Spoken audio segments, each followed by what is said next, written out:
So we've talked a little bit about stated preferences.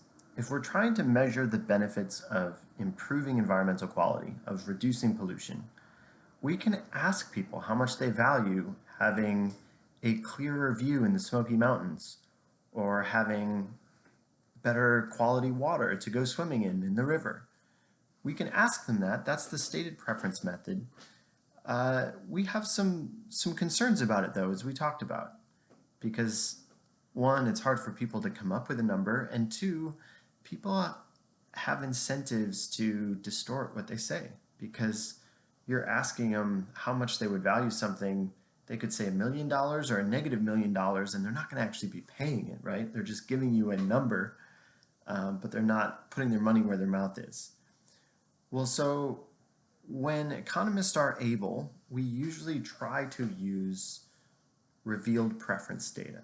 So that means if we're looking at indirect measures of benefits of environmental quality, if we are able to look at some activities where people are putting their money where their mouth is, then there's reason to believe that that accurately reveals their preferences, right? Because it's what they're actually choosing in the real world when there are real stakes at play. So where do we see this revealed preference data? The biggest place we see it is in the labor market. So workers go to work and they have different attributes of every job. Some jobs are sitting mostly at a desk. Sometimes you have great workers. Sometimes you have less than great coworkers. Sometimes there's a nice water cooler, and all these different attributes. Every job has slightly different, right? One attribute of a job is how dangerous it is. So some jobs, coal mining, for example, roofing, certain farming jobs, are quite dangerous. We think of them as risky jobs. They are risky jobs. We can look at data. The Department of Labor collects data on workplace injuries as OSHA, which regulates workplace safety. They have this thing called the Census of Fatal Occupational Injuries. So everyone who dies on the job, they've got information about what happened there. So we can look at how often people die in mining occupations or in construction or in specifically roofing within construction. Well, since we know that some jobs are riskier than others, sitting in an office is usually a pretty safe job, right? We can look at how much extra you have to pay a worker to do a job that has that component of risk.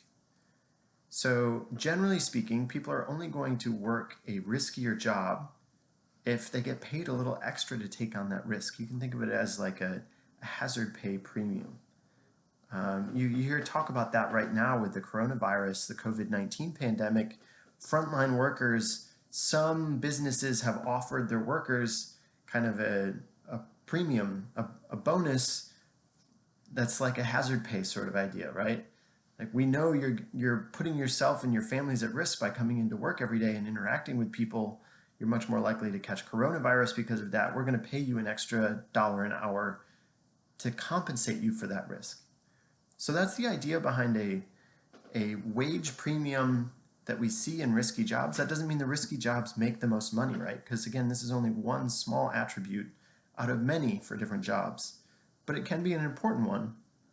And so we can look at data and measure that wage premium. That gives us an idea of how workers, at least workers in these sorts of jobs, are willing to trade off money for small changes in the risk of death. Turns out that's a really important trade-off for us to be able to measure.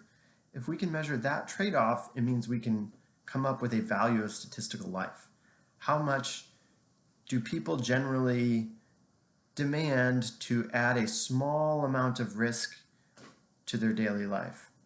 And if we know that, then we can extrapolate that to statistical lives. It doesn't mean any individual's life.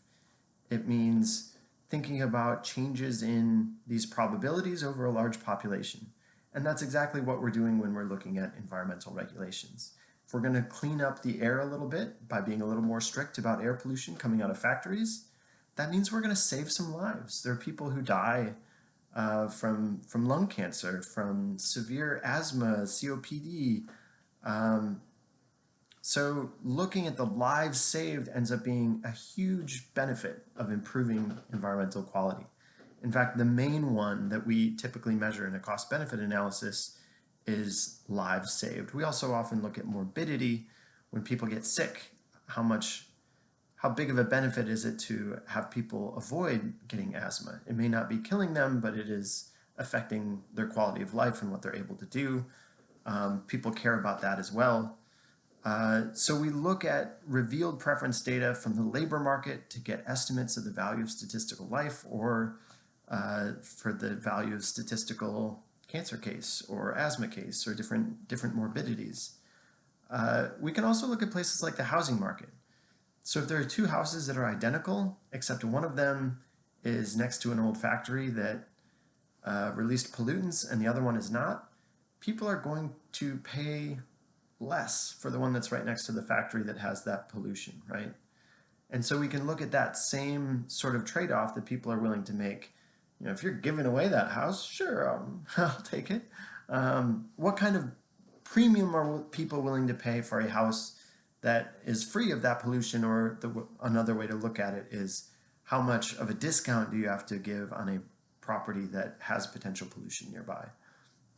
So those are some of the big revealed preference data sources: the labor market, the housing market. That only really gives us good data about certain segments of the population, adults who are making these choices about working in these sorts of jobs, about buying houses. Perhaps if we're looking at the rental market, we could look at not only people who are buying, but people who are renting. But that's a little bit harder. To try to get a sense of other segments of the market, we may look at products that have a safety component. How much are people willing to spend on bike helmets for their kids? What does that indicate about how parents are thinking about that risk money trade-off when it comes to not themselves, but to their kids? And that's some research I've gotten involved in, looking at car seats, for example, finding parents are willing to pay a lot for the safety of their kids.